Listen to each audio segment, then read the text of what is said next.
who literally simply want to live their lives according to their faith, and it's clear that Hillary Clinton and her team hold them in disdain. This is troubling, should be troubling politically for her, not because these evangelicals, maybe the Catholics, not the evangelicals are going to vote for her, but it shows the hostility toward religious freedom, and that is where these evangelicals are right now.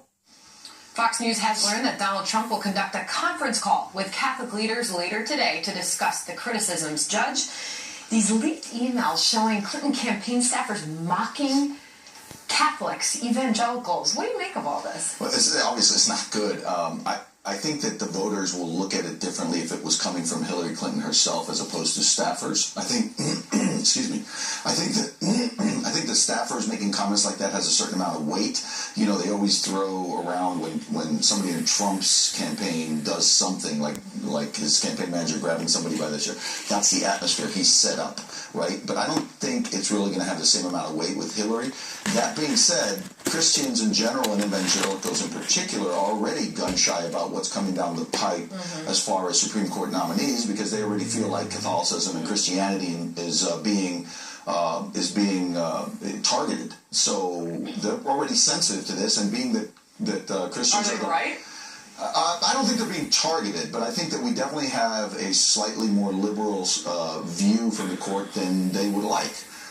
You know, I tend to have my opinions about it. I don't think it really is targeting Christians, but I can see where they feel like their beliefs, their decision to exercise their religious rights is clashing with the Supreme Court's pronunciation of things like gay marriage.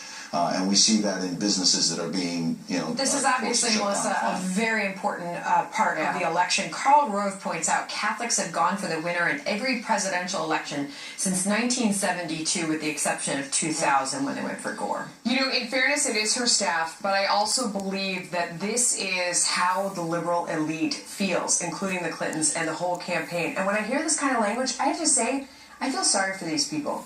Because faith has provided a framework in my life. I am Catholic. I went to Catholic school. All three of my children are baptized Catholic. It offers me an opportunity to reset once a week, to remind myself of my core values, to remind myself to be a decent person, and to thank God for my blessings and to count them. I come out of church feeling renewed at the end on a Sunday, and I feel sorry for these people that they're continuing in this cycle of getting angrier and more bitter and more vicious without that opportunity and that framework to reset. I also think, and I actually just wrote a lot about this in a new book, that I think this is how we end up worshiping the environment and liberalism and progressivism, because you don't have this foundation and framework and reason to go out and be a decent person. Well, the other thing that when you mentioned at the beginning, I just forgot the point.